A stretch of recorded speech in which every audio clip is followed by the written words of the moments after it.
What is your favorite past Paradox Pokemon? Leave it down in the comments below and make sure to tell me why. I'm very interested in this. For me personally, it's Slitherwing, but that's not who we're talking about today. Today, we are talking about Brute Bonnet. Hey guys, John Jr. here, bringing you guys another competitive Pokemon analysis. Brute Bonnet is a Pokemon that is seen as one of the worst ones, if not the worst, past Paradox introduced, and I don't think that's fair necessarily. I think this Pokemon has a lot to offer, and is honestly a pretty good Pokemon. The only thing really holding it back is its typing, and I think there's a lot more viability for it than just VGC, which is all people seem to see it for right now. So today, we're going to be talking about Brute Bonnet in singles, specifically Draft League format, but also you could use these sets in OU singles, Battle Spot singles, whatever the case may be. Brute Bonnet is not a bad Pokemon. Like I said before, the main thing holding Brute Bonnet back is its typing, specifically defensively, because it's a more bulky Pokemon, at least a Pokemon that people want to run more bulky. With a bad typing, it's a typing that's 4 times weak to U-Turn, Grass, Dark. Obviously, there's not a lot of good Dark types in general, before this generation specifically, so having a good Dark type is really, really key, but having the Grass type paired with that is not very good. It's a bulky Pokemon that, even if it wants to switch in on some big threats, like some special threats, like let's say for whatever reason, you want to switch this in on a Dragon Ball, which is a very realistic possibility, right? You are going to take a lot more damage than you want your Dragon Ball check to take from that U-turn, and with hazards, as the course of the game goes on, you're going to be in a really bad spot. So that's why a lot of people are kind of not as high on Brute Bonnet as they probably should be. But I'm here to tell you why Brute Bonnet is a usable Pokemon. Let's go ahead and talk about the stats. So 111 HP and 99 in both defenses is not bad at all. Honestly, it's really, really bulky and a very good Pokemon in that sense. It also boasts a monstrous, a lot of people don't know this, 127 attack stat. 127 attack stat. That is ridiculous. Look at this. It's slightly less strong than Great Tusk. It's just about as strong as Breloom, as Garchomp, as Scizor. Like, this is a very, very powerful Pokemon that a lot of people just kind of look past and they're like, oh, Among Us defensive Pokemon. The 4 most common moves on this Pokemon are going to obviously be Spore. Just like Among Us, this thing is going to be Spore Bait. Just throw off a Spore. You get to sleep on something very valuable in singles. It also has Sucker Punch, which is something that some people do not know. Sucker Punch gives it some form of stab priority with 127 attack. I mean, this thing is throwing off a mean Sucker Punch. You got to think, base 127 attack. I'm pretty sure that's more than like Bisharp, right? That is actually more than Bisharp. When you think of a good Sucker Puncher, Bisharp to me is something that comes in mind at least before this generation. So now you got Brute Bonnet, who hits just as hard, if not a little bit harder than Bisharp. You also have Crunch for your other stab in case you don't want some form of priority, and then you have Seed Bomb to cover the other side of your stab. As for other moves, this Pokemon does not just stop there. It also has Close Combat and Stomping Tantrum, both of which to hit the steals very, very hard. You have Clear Smog, so things cannot set up on you, as well as Taunt, so things cannot set up on you.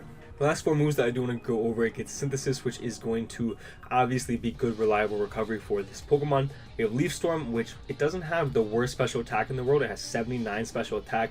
It does have a bad 55 speed. But with that special attack, you could do something like an Eject Pack that we will talk about in a little bit. It also has Growth as its form of setup, not the worst in the world. They're definitely worse options, basically just throwing off a workup. And with its last move, in conjunction with Sunny Day and the Photosynthesis boost, you might be cooking with gas. The 6 sets that I do want to talk about here, the first set is going to be your typical fast set that everybody thinks about whenever they think about this Pokemon. You always have Spore, Synthesis, Seed Bomb, and then maybe Crunch, maybe Sucker Punch, and maybe Close Combat. This set is just supposed to be fat, 111 HP and 99 defenses. It's a very good Pokemon in that sense.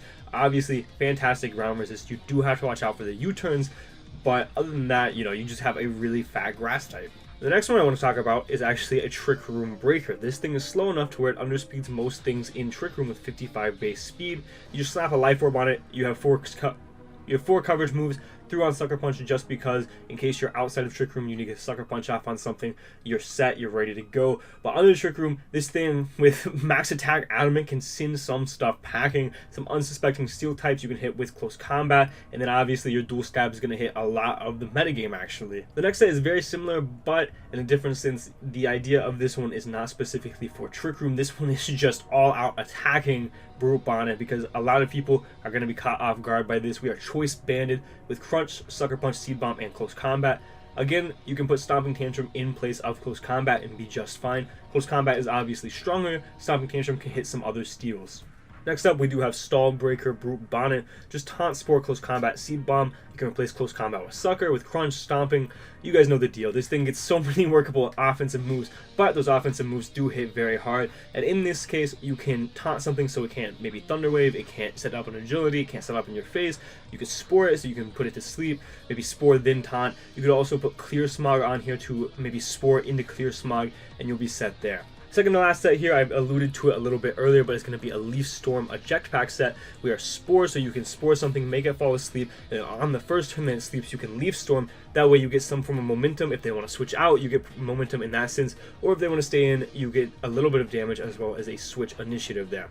And then lastly, I do want to talk about this really weird set. This is something that maybe you'll see in some Draft League games, probably not, but it's definitely an option. We have Sunny Day, Synthesis Growth, and Seed Bomb. So the whole idea here is maybe your opponent doesn't have any very good U-turn Pokemon, they don't have a fire type, they don't have a real good way to hit Brute Bonnet. In that case, you can just Sunny Day up, you get your Photosynthesis boost, you can Growth and get +2/+2, you can Synthesis to keep yourself healthy, heal 75%, and you can just throw off very free Seed Bombs. You can also put Sucker in that slot if you do want to out-prioritize certain Pokemon. This is actually a pretty solid set in Draft League specifically, and I feel like it definitely has some usage. But there you go, I hope I've convinced you that Brute Bonnet is actually a usable Pokemon, and I actually like him. I really hated this Pokemon whenever it was first introduced, but then he turned around and he had a tail and he looked like a dinosaur, so now I like Brute Bonnet, and I hope you do too. Again, be sure to leave your favorite Paradox Past Pokemon down below. Really interested to see what you guys have to say, kind of how everything ranges popularity-wise. Again, mine is Slitherwing. Be sure to check out the video in the top right-hand corner if you do want more of my content, more competitive analysis. And make sure to scroll down, subscribe if you do enjoy, because I am going to be posting these every Tuesday and Thursday. And I really, really appreciate you guys. But for now, guys, this has been John Jr. signing off.